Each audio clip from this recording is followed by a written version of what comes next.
ఓం శ్రీ స్వామియే ఈ శరణమయ్యప్ప. నారదుడు శ్రీ మహావిష్ణువు వద్దకు వెళ్ళారు.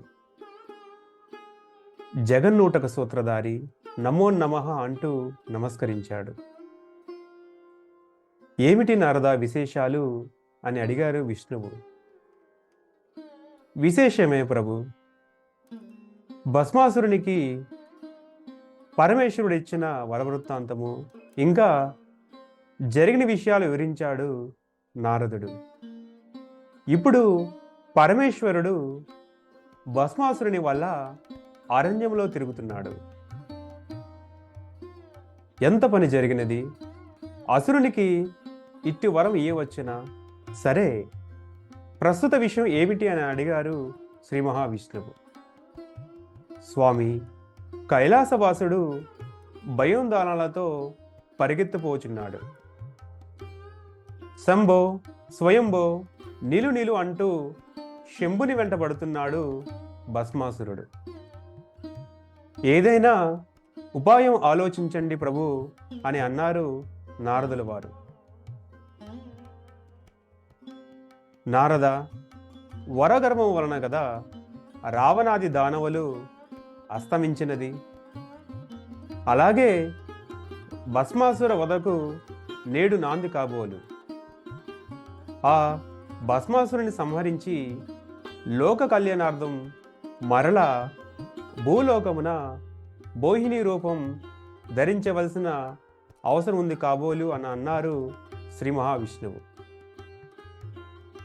నారద, నీవు భస్మాసురుణ్ణి భగినీవనంలోకి వచ్చేటట్లు చెయ్యి, మిగతా కార్యక్రమం నేను పూర్తి చేస్తాను అని అన్నారు శ్రీహరి. వెంటనే నారదుడు భస్మాసురుని వెతుక్కుంటూ బయలుదేరాడు. నారదుడు మెల్లగా భస్మాసురుని వద్దకు చేరి, శంకరుడు అప్సరస స్త్రీలు ఉండే సుందరమైన భగినీవనంలో దాక్కున్నారని, అక్కడికి నీ వంటి అస్ఖలిత బ్రహ్మచారి అసురుడు స్త్రీలు సంచరించే ఆ వనములో ప్రవేశించిన ధైర్యంతో అక్కడ శివుడున్నారని చెప్పాడు. అందమైన ఆ భగినీ వనములోకి ప్రవేశించాడు భస్మాసురుడు. నాట్యం చేస్తున్న మోహిని చూశాడు భస్మాసురుడు. మోహితుడై ఆమె దగ్గరికి చేరి, ఓ జగన్మోహిని, ఎవరు నీవు? నీ కనుచూపులతో తన్వయత్వం నొంది నన్ను అనుగ్రహింపు అన్నాడు.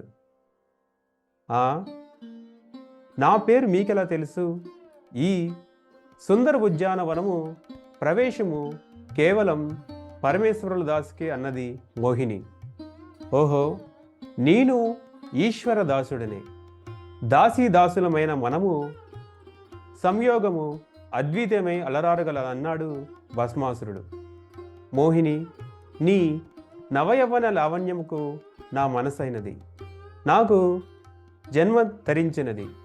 భస్మము కొరకై శ్రమ ఇట్లు ఫలించింది కాబోలు అన్నాడు భస్మాసురుడు. అప్పుడు మోహిని భస్మాసురునితో, మిమ్మల్ని అనుగ్రహించుట నాదొక షరతు. నాతో సమానంగా నర్తించగల, నన్ను నాట్యములో ఓడించగలిగే వారినే నేను పరిణయమాడతానని చెప్పింది. అప్పుడు భస్మాసురుడు ఇలా అన్నాడు, కత్తి పట్టగల వీరున్నే గాని హస్తవిన్యాసం పట్టుట నా చేతగాదే అని అన్నాడు.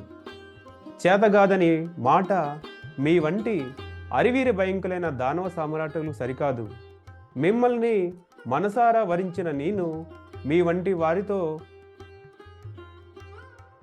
దూరం చేసుకుంటానా అని ఆ లోపం లేకుండా నేను నాట్యం చేయిస్తాను, అలాగే నేర్పిస్తాను అన్నది మోహిని. మోహిని ఆ అసురుని నడుముపై చేయవేసి నాట్యానికి సిద్ధం చేసింది.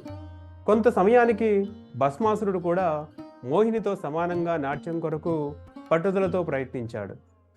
తదేక దీక్షతో ఏకాగ్రతతో మోహిని ప్రదర్శించు వివిధ భంగిమలను తోచా తప్పకుండా అనుకరిస్తూ తన్మయత్వంతో సర్వస్వం మర్చిపోయి ఆ మైకములో మోహిని ప్రదర్శించిన ఒక నాట్యభంగమును గాంచి ఆ భంగిమను అనుకరించుటకు ప్రయత్నించుటలో వర ప్రభావం మరిచిపోయాడు భస్మాసురుడు.